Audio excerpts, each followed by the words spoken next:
네, 사도행전 8장 9절에서 우리 17절까지의 말씀을 우리 함께 읽어보도록 하겠습니다. 저와 교독하시면 되겠습니다. 한편 이름이 시몬인 어떤 사람이 이미 그 도시에 있었다. 그는 마술을 부려 사마리아 민족을 홀리고 있었다. 또 자기가 뭔가 위대한 인물이라고 떠벌렸다. 보잘것없는 사람부터 중요한 사람까지 모두 그에게 관심을 기울이며 말했다. 이 사람은 하나님의 능력, 꼭 위대하다 일컫는 그의 능력이다. 사마리아 사람들이 그에게 관심을 기울이고 있었던 것은 그가 오랜 시간 여러 마술로 그들을 홀려 놓았기 때문이다. 한편 필립은 하나님 나라와 예수 그리스도의 이름에 대해 좋은 소식을 전했다.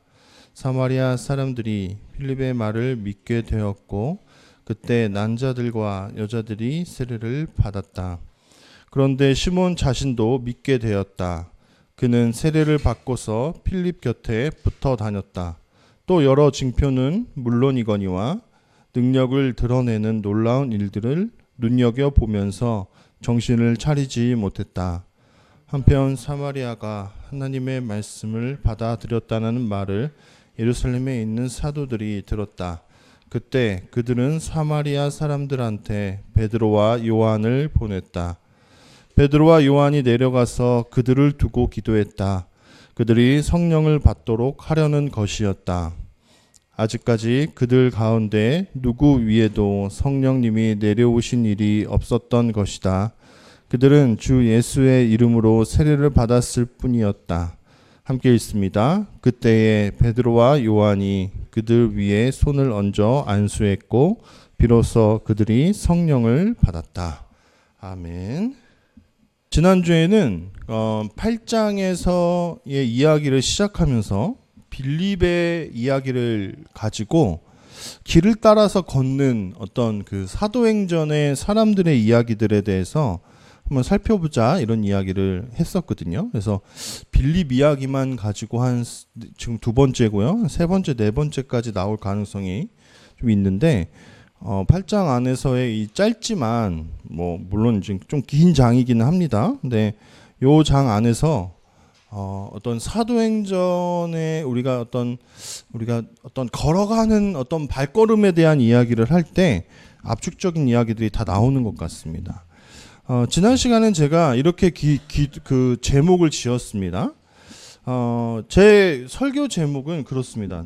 저는 이렇게 지으려고 애를 써요. 뭐냐면, 그 설교 제목만을 딱 들었을 때는, 이게 뭔 소리를 하려는 건지를 잘 모르게 하려는 어떤 그런 마음이 있습니다. 근데 나중에 설교를 들은 후에는, 그 설교 제목으로 대략 제가 어떤 얘기를 했는지에 대해서 파악하려는 어떤 의도가 있어요. 저도 그렇습니다. 그러니까 제가 스스로 제 설교를 이렇게 좀 돌아볼 때 여기에 딱 제목을 딱 보면요. 제가 대략적으로 무슨 이야기를 했는지 그 제목에서 나타나는 경향이 있습니다.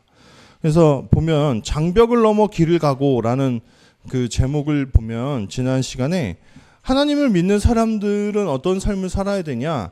장벽이 있을 수 있어요. 그 안에 갇혀서 있을 수 있습니다. 근데 그걸 넘고요. 또 길을 가고 또 장벽을 만나면 또 믿음으로 이겨내고 하는 것이 그리스도인들의 삶이다. 그러니까 장벽이 있었는데 거기 장벽에 그냥 이렇게 갇혀서 사는 것만은 그거는 그리스도인의 올바른 모습이 아니다라는 얘기를 했습니다. 왜냐하면 그리스도께서 장벽을 넘어서 우리에게로 넘어오신 분이시고 또 항상 길을 가시면서 또 누군가를 만나셨던 분이시기 때문에 그렇습니다. 또 오늘은 이어서 또 어떠한 삶을 살아야 되냐? 그 장벽을 허물고 평탄하게 하는 어떤 행보를 하는 사람이다. 그게 무슨 이야기일까? 한번 이야기를 나눠보겠습니다. 요즘 20, 30대의 청년들은요. 직장을 오래 가지지 않는다고 합니다. 그러니까 이 직장이 평생 직장이야 하는 게 없다라는 거야. 제가 어떤 다큐멘터리를 이렇게 봤는데 모 방송국, 되게 대기업이죠. 그렇죠? 거기에 PD로 입사를 한 겁니다. 그만큼 뛰어났고 공부도 되게 잘했답니다. 근데 PD로 일을 하면서 돈은 쌓여가는데 맨날 야근에 주말에도 편집하고 일하고 뭐 아이디어 회의하고 하는 그러한 삶이 자기에게 너무 행복하지 않더래요. 그래서 한 2년 정도를 일을 하다가 아주 과감하게 사표를 냈습니다. 그리고 지금은 뭐 하냐?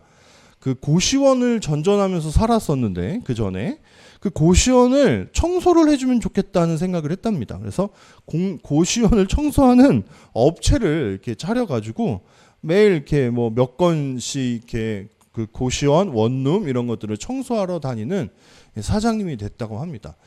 동일하게 일에 매인 건 맞는데 훨씬 이 일이 행복하다라는 그런 다큐멘터리를 본 적이 있고요.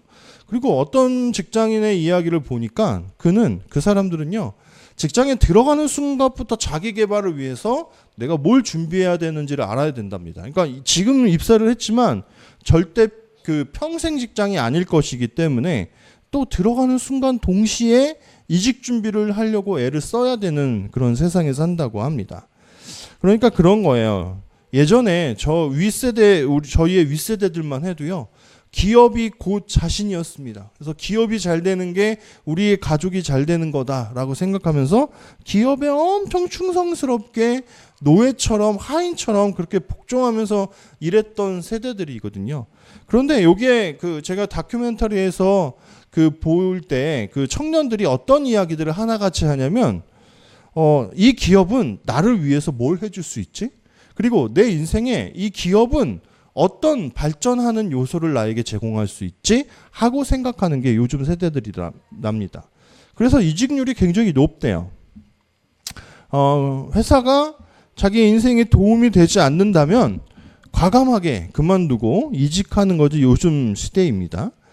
과거 오랜 시간 동안 사실 어떻게 보면 전체주의적인 그런 어떤 이데올로기의 희생양들이었죠. 전체가 살아야지 개인이 산다 하는 그 생각을 가지고 살았던 그 지난 세대에 대해서 반작용으로 나타나는 것이 요즘 MZ들이 사고하는 개인의 이익이 중심이 되는 세상으로 바뀌어가고 있는 것이 아닌가 하는 생각을 하게 됩니다. 전체주의에 대한 담론이 나왔습니다. 전체주의에 대한 담론을 담아낸 한나 아렌트의 이야기를 제가 안 할 수가 없습니다. 사실 이 사람이 쓴 전체주의의 기원이라는 책이 되게 두꺼워요. 읽고 싶은데 아직 다 읽지는 못했습니다. 그래서 한나 아렌트는 일단 저는 너무 궁금한데 제가 그걸 다 읽어낼 수가 없어서 심지어는 예루살렘의 아이만도 다 못 읽었거든요. 근데 그래서 제가 앞에서 몇 번 설교에서 소개했던 이인미 교수님의 외로운 사람들을 위한 정치 수업이라는 책을 제가 탐독하면서 대략적으로 한나 아렌트의 어떤 철학사상, 정치 철학사상에 대해서 좀 이렇게 살펴본 적이 있었거든요. 가장 경계하는 것이 전체주의입니다. 왜냐하면 그 한나 아렌트가 살았던 시대가 소련의 스탈린 그리고 독일의 히틀러 뭐 이런 사람들을 중심으로 전체주의적인 어떤 그 물결이 굉장히 전 세계를 지배했던 그런 시대였거든요. 히틀러를 중심으로 일어난 세계 2차 대전을 보면 그런 책들을 사치하다 보면요. 독일이 어떻게 하다가 정말 나라 전체가 전쟁을 찬성하게 되고 유대인들을 포함한 사람들을 학살하는 일에 이렇게 찬성할 수 있었을까 하는 의구심이 들게 됩니다. 그래서 히틀러에 대한 이야기 그리고 한나 아렌트에 대한 그 관심을 가졌던 것 같아요. 이런 의구심 때문에. 어떻게 국가가 하는 일에 국민의 대다수가 반발하거나 비판하지 않고 따라갔을까 하는 생각을 하게 되는 것이죠. 이런 것이 전체주의입니다. 그러니까 전체는 항상 옳고 전체를 위해서 개인의 희생은 불가피하다라는 겁니다. 전체주의에 대해서 궁금해해야 하는 이유가 있어요. 그것은 사실 한국 사회가 그리고 한국 사회는 그 전체주의적인 사고를 계속 벗어나려고 애를 쓰고 있는데 여전히 한국 교회라는 어떤 그 공동체는 전체주의적인 어떤 그 문화에 굉장히 젖어 있기 때문에 저희가 전체주의에 대해서 알 필요가 있다라는 겁니다. 아직도 그 한나 아렌트의 그 전체주의의 기원에 대한 이야기를 우리가 읽을 필요가 있다라고 생각하는 부분이 바로 이런 거예요. 우리가 살아가는 곳곳에 지금 잠깐 이야기했는데 청소년 단체인데도 사실 거긴 전체주의적인 거죠. 우리가 밥 먹어 하면 밥 먹는 거고, 그리고 야근해야 돼 그러면은 개인의 사정과 이런 거는 뒤로 하고 야근을 해야만 하는 그런 전체주의적인 집단인 겁니다. 전체주의를 대표하는 나치즘, 파시즘, 공산주의 이런 것들 다 몰락해 가고 있는 이 시대에도 사실 우리 삶의 곳곳에는 전체주의적인 어떠한 흔적들이 굉장히 강하게 남아 있습니다. 전체주의는요, 개인보다 집단을 강조합니다. 그래서 항상 그것이 개인에 대한 불이익 혹은 개인에 대한 폭력으로 돌아오게 됩니다. 그렇다면 교회가 만약에 전체주의적인 집단이다라고 이야기를 하면은요, 당연히 교회도 개인의 희생, 개인을 향한 어떤 폭력적인 어떤 신앙 요구를 하지 않을 수 없다라는 겁니다. 그것이 전체주의인 겁니다. 나치 집권 초기에 1933년이랍니다. 이인미 교수님의 책에 이렇게 나와 있어요. 강제 수용소가요 10개 정도밖에 아니 그러니까 10개 정도밖에 안 됐고 수감자는 통틀어 한 1만 명 정도 되었다고 합니다. 그런데 한 10년이 채 지나지도 않은 1940년 이후에 나치 독일에는요 100개 이상의 강제 수용소가 있었고 그 안에 수감자가요 100만 명이나 있었다고 합니다. 문제는 정치적인 반대자들에게 대해서 이렇게 폭력을 행하는 게 아니고 뒤로 가면 갈수록 그냥 무고한 사람들을 다 잡아다가 학살하는 폭력에까지 뻗어나갔다라는 거예요. 히틀러는요 유대인들을 절멸시킨 이후에 공격할 집단을 미리 선정해놨다라는 것이 밝혀졌습니다. 어떤 문헌을 찾아보니까 그렇게 된 거예요. 그러면 어떤 거냐? 어떤 문헌이었냐? 포괄적인 제국 건강법 초안이라는 게 그런 문서가 있었답니다. 독일에. 근데 그 독일에 뭐라고 써 있냐면 나중에는요. 이젠 더 이상 유대인이나 이런 사람들 자기 외의 다른 민족들을 절멸시킬 일이 없다면 이제는 모든 독일인들을 엑스레이 검사를 해서요. 그때 폐나 심장에 어떤 질환이 발견되면요. 그를 포함한 모든 가족 구성원 전원을 강제 수용소에 수감해야 된다라는 보고서가 작성되어 있다라는 거예요. 그러니까 결국은 독일 자국민까지도 전체주의의 희생양이 될 어떤 순번을 기다리고 있었다라는 거죠. 이렇듯 전체주의는요 개인의 자유를 말살하고요 영혼까지 지배하려고 합니다. 개인의 생각을 펼치기보다 생각하지 않고 집단의 결정에 복종하는 사람들을 원합니다. 이런 전체주의 사상이 교회 안에 있다라는 사실이 저는 좀 무섭다고 생각을 해요. 개인의 자유는요 교회의 부흥이라는 공동 목표에 종속되어지고 교회가 어떤 결정을 하든 눈 감고 귀 닫고 따라오라는 식의 교회 운영은요 사실 히틀러가 행했던 전체주의적인 방식과 다르지 않다라는 것을 우리는 알아야 되고 또 전체주의에 대한 공부를 할 필요가 그리스도인들에게도 이 지점에서 있는 겁니다. 사실 복음이 전파되는 곳에는요 곳곳마다 예상하지 못하는 도전들이 있습니다. 오늘 사마리아 땅에 필립이 들어갔을 때에도 예상하지 못하는 도전들이 있어요. 첫 번째 먼저는 막 저는 자들, 지체장애인들, 귀신 들린 자들이 자기에게 막 다가왔다라는 겁니다. 그리고 그것을 넘어서 좀 지나면 어떤 일이 있습니까? 시몬이라는 사람이 그 마을 사람들을 조종하고 있었다라는 사실이 드러나요.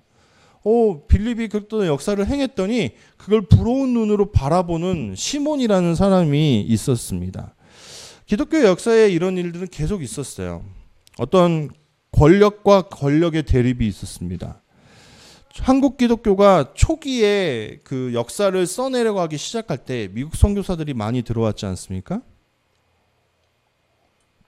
그래서 선교사들이 막 마을마다 어떤 선교 기지를 만들고 선교를 행했습니다. 그런데 가는 마을마다 뭐가 있냐? 막 무당 같은 어떤 사당 뭐 이런 점쟁이 뭐 이런 것들이 있는 겁니다. 왜냐면 옛날에 조선시대에는요, 막 마을마다 다 병원이 있지 않아요. 뭐 장이 서는 때나 가야 뭐 약방에 들려서 약을 지어올 수 있었지, 막 갑자기 아프고 막 이러면요, 그 마을에서 그것을 어떻게 할 수가 없습니다. 그러니까 민간요법이 발달했던 거 아닙니까? 근데 그걸 가지고도 되지 않을 때 사람들은 아주 자연스럽게 무당에게 간 겁니다. 그것이 어떤 약한 영에 의해서 그렇게 아프거나 아프지 않거나 하는 것이라고 생각을 했기 때문에 마을마다 그 마을을 지배하고 있는 무당들이 있었다고 합니다. 그래서 꼭 초기 기독교가 그 마을에 전도를 하려면 그 무당들과 보이지 않는 영적 전쟁을 해야 됐던 거예요. 마치 오늘 등장하는 시몬처럼요. 그래서 교회가 그 복음을 전파할 때 이런 영적 전쟁들이 일어나는 것이 너무나 흔하고 당연한 일이었답니다. 여러분, 현대에는 어떻습니까? 정신적, 정서적인 권력을 가진 집단이 있습니다. 그리고 그 집단이 어떤 사상으로 사람들을 올가매고 있는 경우들이 많이 있습니다. 공산주의가 위험한 이유가 무엇입니까? 공산주의는 항상 제1의 권력자가요, 신과 같이 군림합니다. 그렇잖아요. 막 북한에도 신상 세우고 마치 죽은 게 아니라 미이라로 보존해갖고 나중에 부활할 것처럼, 다 기독교 신앙을 약간 닮아가요. 그렇게 이렇게 하잖아요. 김일성을 그렇게 추대하지 않습니까? 네. 로마 제국의 황제나 그리고 고대 왕국들의 왕들 모두 자신들을요, 신의 현현 아니면 신의 아들이라는 이름으로 칭하면서 백성들을 자신의 지배 아래 두려고 했습니다. 복음이 들어가는 곳곳에 항상 만나게 되는 도전이 어떤 권력 대 권력의 모습으로 나타났다라는 거예요. 하나님의 지배 아래 사람들을 두려고 애쓰는 것, 그것이 선교이고 그것이 복음 전파이죠. 오늘 본문에 등장하는 시몬의 경우가 그렇습니다. 주술로 사람들의 정신까지 통제하고 권력을 차지하고 있는 사람입니다. 그런 대표격인 인물로 오늘 시몬을 등장을 하는 거죠. 신비한 마술을 연마했는지, 뭐 그것이 가짜인지 진짜인지는 모르겠지만 어떠한 잡다한 기술로 사람들을 그의 권력 아래 매어 있게 만들었던 인물입니다. 근데 필립이 그 마을에 들어오니까 어떻게 됩니까? 시몬이 행하던 그동안의 잡기술은요, 별거 아닌 게 된 거예요. 별게 아닌 게 되고 너무나 별보니까 인기가 떨어지기 시작한 거죠. 심지어는 오늘 본문에 이렇게 읽어보면은 시몬조차 필립을 믿었고 필립을 졸졸졸 쫓아다녔다라는 구절이 등장을 합니다. 근데 그 믿었다라는 말에는 우리는 함정이 있다라는 걸 알아야 됩니다. 그가 의지했다. 그러니까 자기가 뭔가를 얻어내고자 애쓰려고 하는 어떤 정치적인 행보였을 가능성이 더 큽니다. 비법을 전수받기 시작했던 거죠. 받고 싶었던 거죠. 왜냐면 뒤에 나오는 구절에 보면요, 베드로와 요한이 성령으로 세례를 주자 더 기이한 일이 일어나잖아요. 그러니까 이제는 베드로와 요한한테 가가지고 성령을 어떻게 하면 내가 뭘 주면 살 수 있습니까? 라고 이야기하는 부분을 보면 이 시몬은 그 순간에 하나님을 믿었던 것이 아닌 게 분명합니다. 어떻게 하면 성령을 자신도 부릴 수 있는지를 물어본 거예요. 후대의 성직자들이요, 돈으로 성직을 살려고 하는 것을요, 뭐라고 부르냐면 시모니즘이라고 부릅니다. 성직과 관련해서 돈이 오고 가고 어떤 권력을 찬탈하려고 어떤 세상적인 방법을 쓰는 모든 것들이 사실 시모니즘이죠. 왜 권력을 그렇게 돈으로라도 사고 싶어 할까요? 뭔가 사람들이 자기로부터 떠나는 것을 두려워해서 시몬은 성령 세례를 받고 싶었거든요. 그러니까 진짜 사모하는 마음이 아니었던 거죠. 왜 그랬을까요? 권력이 주는 대단한 맛 때문입니다. 맛있기 때문이에요. 리처드 포스터가 쓴 돈, 섹스, 권력이라는 책에 보면 이렇게 이야기해요. 이 세 가지가 주는 쾌락의 맛이 대단하기 때문에 사람들은 거기에 빠져든다라고요. 그래서 그리스도인들은 모두 그 세 가지를 조심해야 된다랍니다.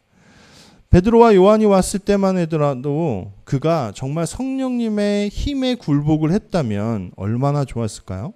그가 그렇게 하지 않았습니다. 그냥 그 모습만, 성령을 부리는 어떤 모습만 돈으로 사고 싶어 했습니다.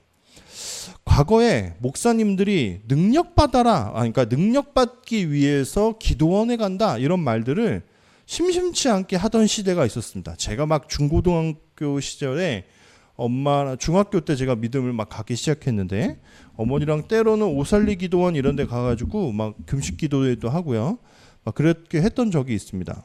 지금에 와서는 왜 그렇게 했나 모르겠는데 밥을 굶어가면서 막 기도했습니다. 그때 어떤 분들이 교회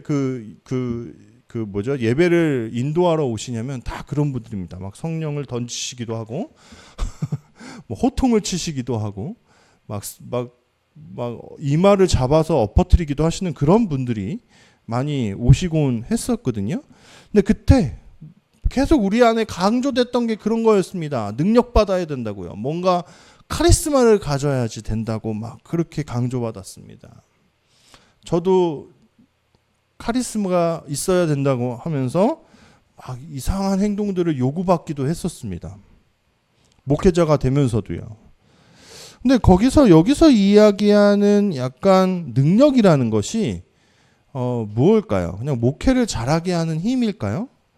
거기에는 사람들을 어떤 그 자신의 권력 아래 올가매려고 하는 그런 카리스마가 그런 내용이 담겨져 있습니다.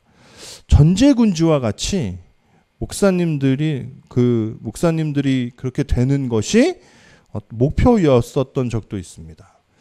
9절과 10절을 읽어보면 이런 내용이 나옵니다. 우리 한번 함께 읽어볼까요? 시작. 한편 이름이 시몬인 어떤 사람이 이미 그 도시에 있었다. 그는 마술을 부려 사마리아 민족을 홀리고 있었다. 또 자기가 뭔가 위대한 인물이라고 떠벌렸다. 보잘것없는 사람부터 중요한 사람까지 모두가 그에게 관심을 기울이며 말했다. 이 사람은 하나님의 능력, 곧 위대하다고 일컫는 그 능력이다. 그러니까 그 빌립이 오기 전까지는요, 시몬이라는 사람이 능력이라는 이름, 되게 능력 있어. 저 사람은 신의 현현이야. 하나님이 보내신 사람이 분명해. 라고 이렇게 불려졌다라는 겁니다. 그래서 마치 그를요, 하나님 내야듯 했다라는 것을, 우리는 본문에서 알 수 있죠. 우리가 사람을 너무 사랑할 때가 있습니다. 저도 때로는 한동안 아주 오랜 시간 동안 예전에도 말한 적이 있는데 어떤 목사님을 너무 존경해서 그분의 설교를 따라하고 그분처럼 살고 싶었고 그분처럼 목회하고 싶었던 적이 있습니다. 그런데 그분도 흠이 있더라고요. 그러니까 그분도 하나님은 아니더라고요. 근데 우리가 하나님처럼 그 사람을 사랑할 때가 있습니다. 그래서 저는 점점 깨닫기 시작한 것 같습니다. 아, 내가 하나님처럼 돼서는 안 되는구나. 하나님처럼 나를 누군가가 막 쫓아다니게끔 하는 것은 제가 굉장히 잘못하는 일이구나 하는 생각을 했었습니다. 제가 중고등부 아이들을 대상으로 이제 직전까지 설교를 할 때는 어떻게 하면 얘네들을 좀 재밌게 설교를 듣게 할까 애를 많이 썼습니다. 별소리를 다 했죠. 그래서 제가 그런 얘기를 했던 기억이 납니다. 제가 중고등부 애들한테 그랬습니다. 만약에 제가 그 유튜브를 봤는데 어떤 유튜브에 등장하는 어떤 전도사님이에요. 근데 그분이요, 정말 그 젊은 어떤 배우 빰피게 생긴 거예요. 그러니까 막 유튜브를 볼 맛이 나더라고요. 아주 전도사인데 양복을 입혀놨는데 뭔가 컨텐츠를 뭔가 찍었는데 이쁘게 생겼어요. 구독자 수도 꽤 돼요. 그걸 보고 제가 좀 약간 좀 이렇게 질투나서 그랬는지 어땠는지 모르겠지만 제가 어떤 주에 그랬습니다. 저는 저를 보시라고요. 저는 제가 어디 감히 하나님의 영광을 가릴 만한 그런 비주얼인지 한번 보시라고 막 했더니 애들이 막 동감하면서 웃더라고요. 만약에 앞에 계신 분이 막 창훈호 같이 생기면 어떡하냐. 여기 와서 설교가 들어오겠냐. 뭐 이런 얘기를 했던 적이 있습니다. 뭐 꼭 외모뿐만 아니라 어떤 다른 여러 가지 모습으로도 우리가 권력을 가질 수 있죠. 어떤 육아 공동체에 모여서 어린이집을 하던 관계자들을요 만난 이종철 그 기독교 교육학을 전공하신 박사님이신데 이종철 연구원을 제가 만난 적이 있었습니다. 근데 그분이 그 육아 공동체를 이렇게 들여다봤는데 너무나 멋지더래요. 그러니까 자기가 자신의 아이를 위해서 어린이집을 고르려고 할 때 두 가지 선택지가 있었어요. 여기는 그냥 하나도 하나님을 안 믿는 사람들만 모여 있는 집단이고 한 곳은 기독교회에 속해 있는 어린이집이었답니다. 근데 두 군데를 봤는데 이 교회에 속해 있는 어린이집은 교육적으로다가 마음에 들지 않더래요. 막 이상한 하지 않았으면 좋겠는 것들을 너무 많이 하더래요. 그리고 너무 빡빡한 수업의 일정들을 갖고 있더래요. 그래서 좀 별로다라고 생각했고 다음에 보게 된 것이 믿지 않는 사람들끼리 하는 어떤 육아 공동체를 그 사람들이 거기 안에서 어린이집을 운영하는 데였는데 거기에 멤버가 될 수 있는지 알아보러 갔던 적이 있었답니다. 오전에는 막 산이고 들이고 놀러 다닌대요. 애들이 그냥 동네 산에 가서 자기들끼리 어떤 활동하고 의견 내고 뭐 이런 걸 한답니다. 근데 인상 깊었던 것은 거기 공동체를 이루고 있는 분 중에 누가 교장인지, 그러니까 원장 선생님인지를 모르겠더래요. 그러니까 한참이 지나서야 알았답니다. 그러니까 저희가 딱 가면 딱 알잖아요. 누가 봐도 담임 목사님, 누가 봐도 저분은 원장 선생님, 교감 선생님 뭐 이런 거를 알지 않습니까? 막 사람들이 다 거기 가서 뭐 이렇게 조아리면서 인사하고 그러니까요. 근데 그 공동체를 함께 지내면서 꽤 오랜 시간을 있었는데도 누가 진짜 그 보스인지 리더인지를 모르겠더랍니다. 이거 되게 인상 깊었다라고 생각하면서 기독교에 속하 있는 어린이집이 아니라 여기에 보내야겠다고 생각했답니다. 여러분 우리는요 어떤 강한 힘에 이끌려서 이 자리에 있을 수 있습니다. 그리스도인이 될 수 있습니다. 어떤 굉장히 카리스마틱한 목사님 밑에서 신앙생활을 했기 때문에 어떤 누군가가 굉장히 우리를 신앙으로 잘 붙잡아줘서 막 쪼아댔기 때문에 소위 말하는 그래서 있었는지도 모릅니다. 그런데 우리는 분명히 결정하고 분명히 알아야 됩니다. 우리가 이 자리에 있게 된 것은 어떤 사람의 말과 어떤 사람의 설교나 행함이나 그런 것 때문이 아니라 그런 것이 도구가 되기는 했지만 우리는 성령님으로 세례를 받았다라는 사실입니다. 우리 15절에서 17절을 한번 또 다시 읽어볼까요? 우리 한 목소리로 읽습니다. 시작. 베드로와 요한이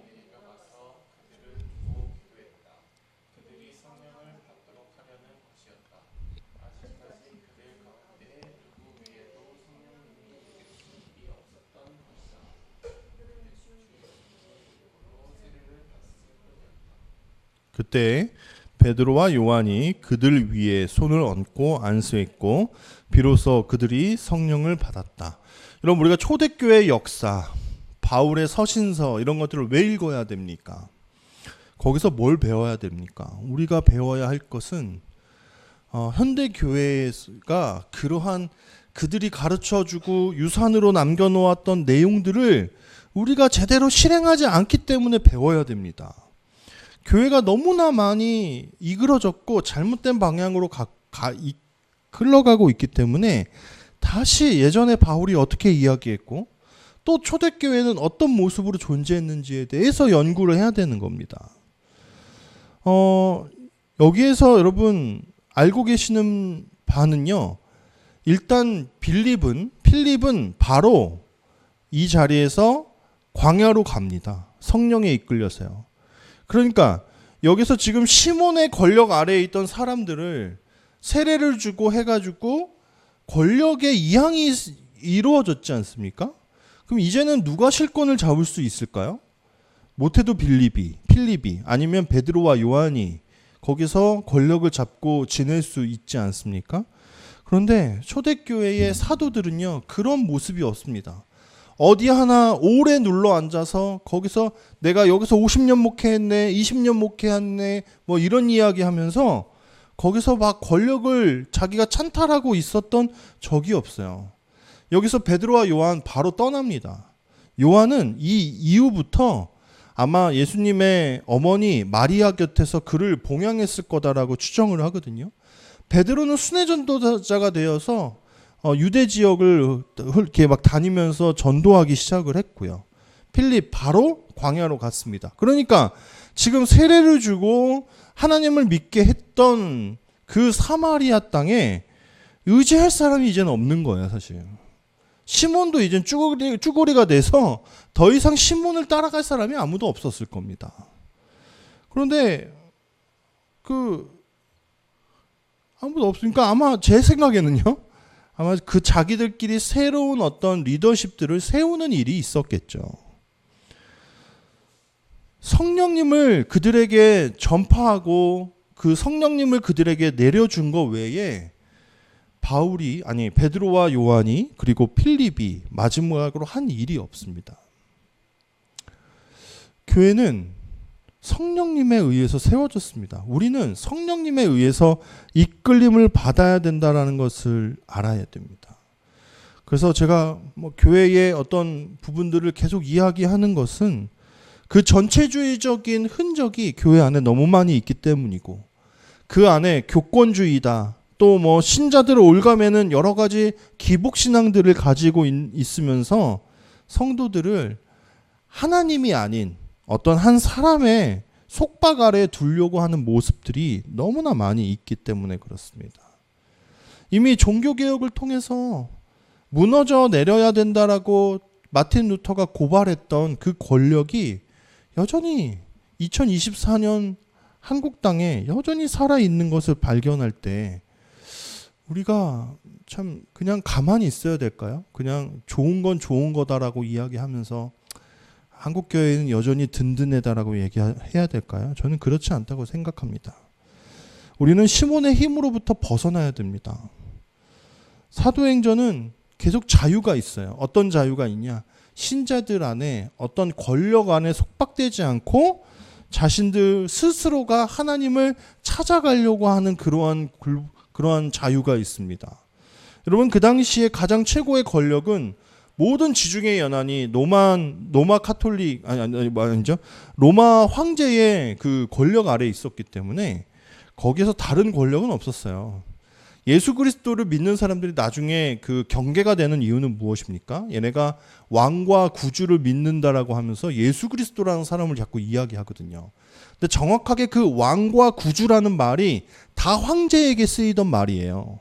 근데 그게 자꾸 예수 그리스도를 향해서 쓰여지는 단어로 변하니까 기독교인들을 핍박하기 시작한 거 아닙니까? 그러니까 예수 그리스도를 아는 것 외에 다른 속박은 있어서는 안 된다라는 이야기를 하고 싶은 겁니다. 그래서 저는 성도들이 더 힘을 길러야 된다고 생각해요. 신자들이요. 성령 안에서 자유롭게 사고하고요. 스스로가 하나님께 묻고요. 생각과 삶을요, 하나님께 의지하면서 스스로 걸어갈 수 있는 사람들로 저는 변해야 된다고 생각합니다. 그러니까 얼마나 두렵겠어요. 그동안 그런 생각 없이 어느 교회에 의존해서 거기 품에 딱 기대서 그냥 자유롭게 신앙생활 하던 사람들이 교회를 정해야 되고 교회를 찾아 나서야 된다는 이런 생각하는 것 자체가 사실 스트레스, 엄청난 고통입니다. 저 같은 사역자들도 사역지 옮기는 일이 쉽지 않아요. 막 머리 쥐나요. 근데 성도들은 오직하겠습니까? 하지만 어떠한 계기가 생겼다면 저는 자유롭게 하나님이 가라는 방향으로 한번 걸어가 볼 수 있다라고 생각합니다. 자유함 속에서 합력하여 선을 이루는 것이지 획일적인 사고를 가지고는 우리가 선을 이룰 게 없습니다. 이미 선이다라고 이야기하는 것이 정해져 있기 때문에 그렇습니다. 그래서 이제 제가 그 얘기를 해줬는지 안 했는지 잘 모르겠는데 어쨌든 그 청년한테 그랬습니다. 절대로 큰 교회 가지 마라. 거기서 숨어들어서 예배할 생각하지 마라. 그래서 어느 정도 적당한 선의 교회를 가서 너가 봉사도 하고 섬기기도 하면서 같이 자라가라는 얘기를 해주었습니다. 왜요? 섬김 속에서 하나님을 믿는 어떤 믿음이 더욱 발휘될 것이기 때문에 그렇습니다. 우리 안에는 자유함이 있습니다. 모두가 각자의 생각을 가지고 있습니다. 어떤 한 청년부 사역자가 수련회에서 이런저런한 질문을 한번 해보라고 그랬더니 그 시간을 너무 길게 했답니다. 막 너도 나도 질문을 해야 되는데 자기가 죽을 뻔했대요. 그러면서 이렇게 고백했답니다. 우리 내가 맡은 청년들이 이렇게 많은 질문들을 가지고 또 이렇게 다양한 생각들을 가지고 있는지 몰랐답니다. 그 안에는 페미니스트 같은 사람도 있고 동성애를 옹호하는 사람 하는 것 같은 사람도 있고 좌파도 있고 진보도 있고 똑같은 거네요. 진보도 있고 보수도 있고 그 안에 다 있더랍니다. 젊은 청년들 안에서도요. 그래서 이렇게 많은 생각들을 가지고 있는데 교회가 이야기하는 보수적인 신앙 뭐 그런 거 하나로 이 아이들을 속박하려고 했으니 그동안 얘네들이 정말 얼마나 답답했을까 하는 생각을 했다라는 겁니다. 20년 전에 벌써 독일에는요. 안나 류어만이라는 고등학생이 국회의원으로 당선된 적이 있다고 합니다. 그래서 제가 읽고 있는 책 중에 하나인 김누리 교수님의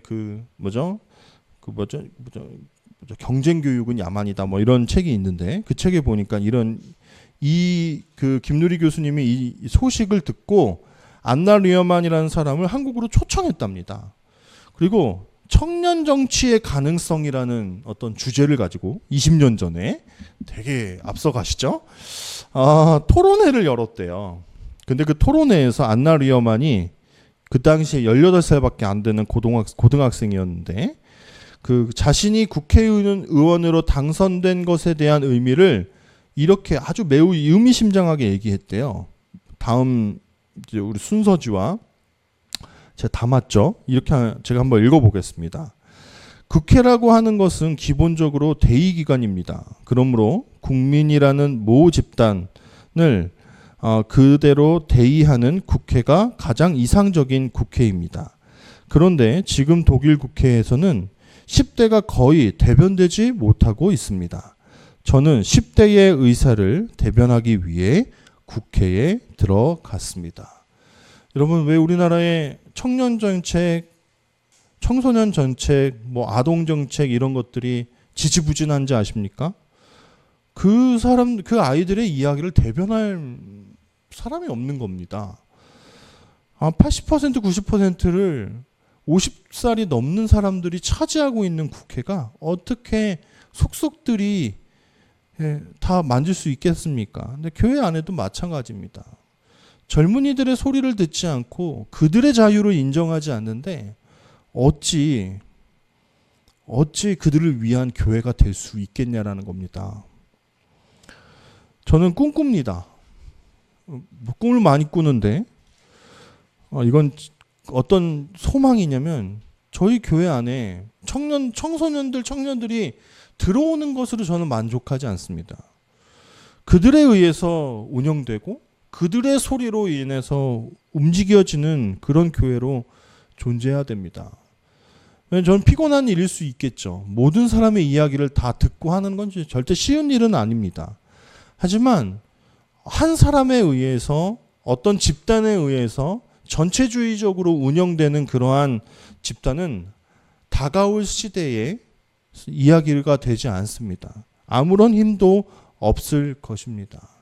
그렇기 때문에 우리는 이젠 젊은 사람들에 의해서 대화되어지고 이야기되어져야 되는 교회로 존속해야 된다고 생각을 합니다.